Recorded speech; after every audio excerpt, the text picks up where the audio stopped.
રાજ રાજ ક્યાં છે? રાજ ક્યાં છે? અરે પણ હું છું ને, બોલો ને. રાજ નથી ઘરે, કોઈ ઘરે નથી, બોલો. મારે તારા જેવી ફાલતુ છોકરી વાત નથી કરવી. એ મારો ફોન ઉપાડતો નથી. મારે તારા જેવી ફાલતુ સ્ત્રી હારે વાત કરવાનો કોઈ ટાઈમ નથી, સમજી?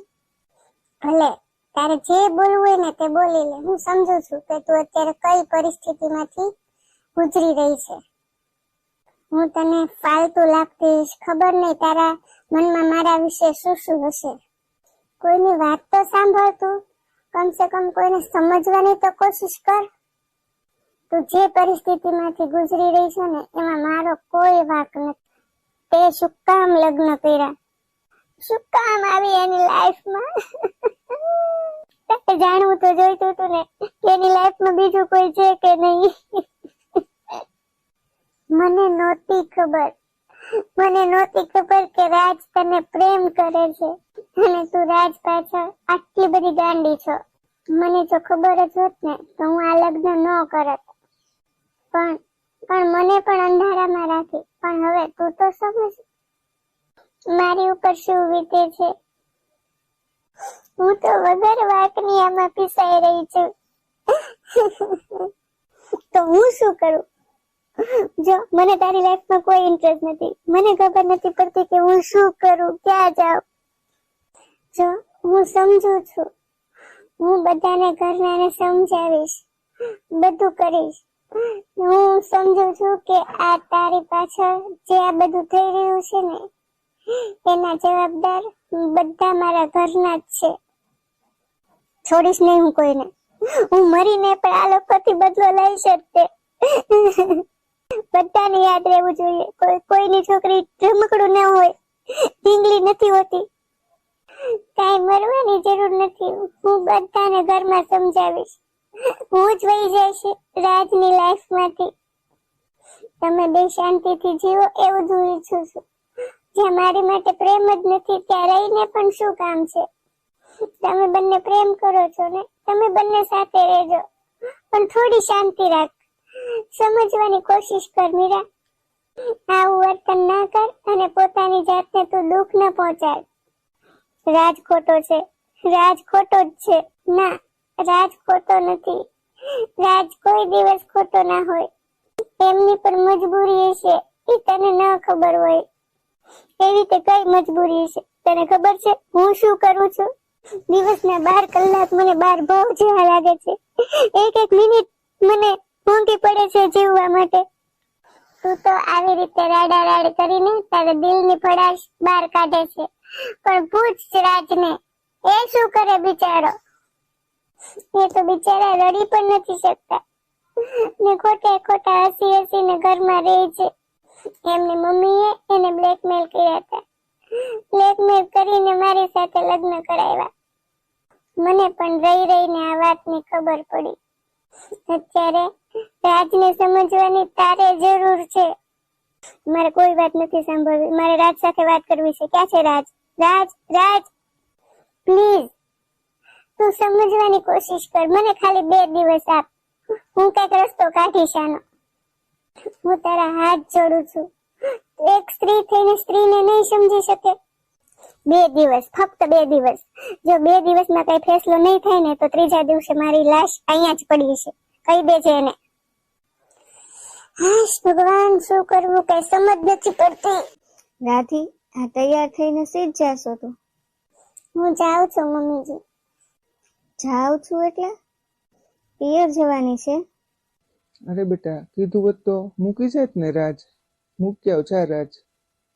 ના, કોઈ મૂકવા આવવાની કાંઈ જરૂર નથી. હું ચાલી જઈશ. શું થયું છે રાધી? જો આમાં જે કઈ પણ થયું છે ને એના માટે સોરી. સોરી મને નહીં. જે વ્યક્તિની હાલત તમારા લીધે સાયકો થઈ ગઈ છે ને એને સોરી કહો. તમને ખબર છે તમારા આ નિર્ણયથી કેટલા લોકો દુઃખી થઈ રહ્યા છે? અરે તેલ લેવા ગઈ છોકરીની હાલત. તમે આ ઘર છોડીને ના જઈ શકો. પણ રાધી, બીજી છોકરીના કારણે તું તારો ઘર સંસાર શું કામ બગાડે છે? કેમ બીજી છોકરી? એ છોકરીની જિંદગી નથી? એનું જીવન નથી? ઉઠીને કાંઈ કરી નાખ્યું એ છોકરીએ તો તમે જોઈ છે ને એની હાલત કેવી છે. અરે કાંઈક તો દયા ખાવ એના ઉપર. એટલે એની ઉપર દયા ખાવા માટે તારે પોતાની જિંદગી બરબાદ કરવી છે? રાધી, હું એને સમજાવવાની કોશિશ કરીશ. હું નથી ઈચ્છતો કે એ વધારે દુઃખી થાય. તમે આ વસ્તુ તમારા મમ્મી પપ્પાને સમજાવ્યું હોત ને તો આજે આ પરિસ્થિતિ ના આવત. આજે જે પણ કઈ આ દુઃખ મને થઈ રહ્યું છે એ દુઃખ ના થતું હોત મને, અને આજે એ છોકરી પણ ના દુઃખી હોત. બેટા, આમ જોવો તો એ તો છોકરી કુંવારી છે, એને કોઈ પણ સારો છોકરો મળી જશે. પપ્પા, લગ્ન તો એના થશે જ, પણ એ આ ઘરમાં આવશે. પણ રાધી, અત્યારે તો તું મારા દીકરાની પત્ની છે ને, તું આવા શું કામ વિચાર કરે છે? આ વર્તમાન છે એ ભૂતકાળ પણ બની શકે ને. મેં નિર્ણય લઈ લીધો છે કે હું રાજને ડિવોર્સ આપું છું.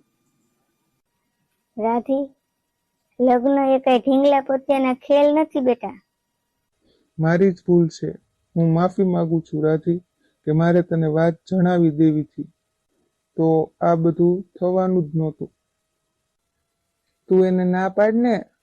ડિવોર્સની વાત કરે છે રાધી. પપ્પા, મમ્મી, તમે તો બંને બધું જ જાણતા હતા મીરા વિશે, તો તમારે તો કઈક સમજવું હતું. એ છોકરી સારી જ છે, મારી જગ્યાએ એને લઈ આવ્યા હોત તો શું ફરક પડવાનો હતો? અરે બેટા, તે જોયું નહીં કેટલી ઘમંડી છે, મન ફાવે એમ બોલતી હતી. ઘમંડી નથી એ, આ હાલત એની તમારા લોકોના કારણે છે. મને તો એવું લાગે છે કે એ છોકરી કઈ કરી ના બેસે. જો કાંઈ પણ કરી નાખ્યું ને એને, તો આપણે બધા ફસાઈ જઈશું. બેટા રાધી, તું એની ચિંતા કરે છે એની કરતા તું તારી ચિંતા કર ને. હું મજબૂર હતો રાધી. એવી કેવી મજબૂરી રાજ? એ છોકરીને તમે આમ રખડતી મૂકી દીધી. તમારે એકવાર તો વિચાર કરવો તો. વિચાર તો ઘણો કર્યો હતો, પણ પપ્પાએ અને મમ્મીએ મારો અવાજ દબાવી દીધો. હું કોઈને ન કહી શક્યો, અને પછી મારે તારી સાથે લગ્ન કરવા પડ્યા. તમે તો લગ્ન કરી લીધા, પણ હું તો દુઃખી થઈ ગઈ ને. હા, મેં તારી જિંદગી બગાડી, મીરાની જિંદગી બગાડી, અને મારી પણ. તમે છે ને મીરા સાથે લગ્ન કરી લો અને મને ડિવોર્સ આપી દો. તમે બંને ખુશીથી રહો, બસ એ જ મારા માટે બહુ છે. હંમેશા હું તમને ખુશ જોવા માંગીશ, હંમેશા. જો તમે બંને મમ્મી પપ્પા સમજી શકતા હો ને, તો તમારા દીકરાની અને એ છોકરીની લાગણીને સમજી જજો. રાધી, હવે હું પણ જાઉં છું. અરે પણ બેટા, તું ક્યાં જાય છે? મારી ભૂલ સુધારવા. હું તમને અત્યાર સુધી કહી નહોતો શકતો, પણ આજે કહું છું. મીરા જે અત્યારે એની હાલત છે ને, એ મારા લીધે જ છે. સમજવાની કોશિશ તમારે કરવાની હતી, તમે મને સમજી જ ન શીખ્યા. મેં તમને કેટલી સમજાવવાની કોશિશ કરી તો તમે મને સમ આપ્યા, મરવાની ધમકી આપી. મને તો એવું લાગે છે કે મારા પોતાના મા બાપ મને નથી સમજી શકતા. જો બેટા, એ છોકરી છે ને સમયની સાથે બધું ભૂલી જશે. સમયની સાથે ભૂલી જશે, પણ એ આ દુનિયામાં જ નહીં રહે. તો પછી એના કરતાં સારું છે કે હું એની પાસે જાઉં અને એને મનાવી લઉં. જુઓ, હવે તમે કદાચ ધમકી આપશો ને તો એનો કોઈ મતલબ નહીં નીકળે. નહીં બેટા, નહીં. નહીં બેટા, તું અમને છોડીને ન જઈ શકે.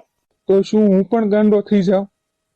મીરાને કાંઈ પણ થઈ જાય છે તો હું ગાંડો થઈ જઈશ. મેં જો લગ્ન ના કર્યા હોત ને તો આ વાત અહીંયા સુધી પહોંચત જ નહીં. હું જાઉં છું હવે. દીકરા, તારા માવતરનો તો વિચાર કર બેટા. જો હું આવી ગયો, કેમ છે હવે તને? સારું કર્યું તું આવી ગયો, મારે તારી સાથે વાત કરવી હતી. હું ધમકી આપીને આવી એટલે તું આવ્યો ને. મને હવે સમજાઈ ગયું છે કે પ્રેમમાં આવી ધમકીઓ ન ચાલે. પ્રેમમાં તો ખમી ખાવું જોવે, પ્રેમમાં તો બધું ભૂલી જવું જોવે. પ્રેમ પોતાને આત્માને કરાય, શરીરને નહીં. હું અહીંયાથી જાઉં છું, તમે બંને સુખેથી રહ્યો. હવે હું તમને કોઈ દિવસ નહીં નડું, પ્લીઝ પ્લીઝ. હવે તો અહીંયા બીજી વાર નહીં આવતો. બસ કર મીરા. મારી ભૂલ હતી, મેં તને વાત ન કરી અને લગ્ન કરી લીધા. ત્યારે આ પરિસ્થિતિ તારી છે એ મારા કારણે છે. હું તને આવી હાલતમાં નથી જોઈ શકતો. મને બહુ દુઃખ થાય છે મીરા. હું મારી હાલત સુધારી લઈશ. તારે ક્યાંય જવાની જરૂર નથી. હું તારી સાથે વાત કરવા માટે જ આવ્યો છું. હું સમજી ગઈ છું રાજ, હું સમજી ગઈ છું કે તું કોઈનો પતિ છે. તારી લાઈફમાં કોઈ વ્યક્તિ છે જે મારા કરતા વધારે તને પ્રેમ કરે છે. જો તારી પત્ની, તારી મમ્મી પપ્પા છોડીને જતી રહી છે એ મને છોડીને જતી રહી છે. એ સમજી ગઈ કે તું મને સાચો પ્રેમ કરે છે અને હું તને. એને એવું લાગ્યું કે હું ખાલી ખોટી વચ્ચે આવી ગઈ છું. એ મને કહીને ગઈ છે કે હું તમને ડિવોર્સ આપી દઈશ, તમને હું ક્યારેય નહીં નડું અને તમે મીરા સાથે લગ્ન કરી લેજો. કારણ કે મીરાનો કાંઈ જ વાંક નથી. વાંક તો રાધીનો પણ નહોતો. વાંક તો બધો મારો જ હતો. હું મમ્મી પપ્પાની વાતમાં આવી ગયો.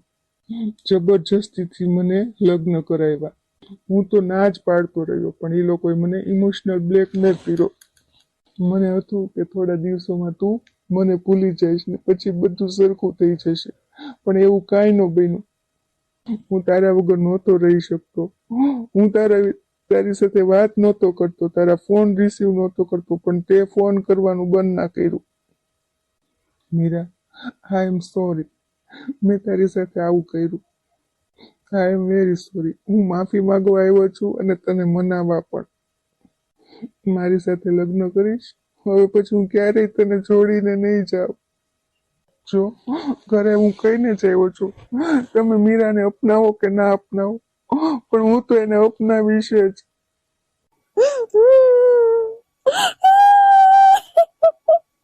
I love you, Raj. I love you.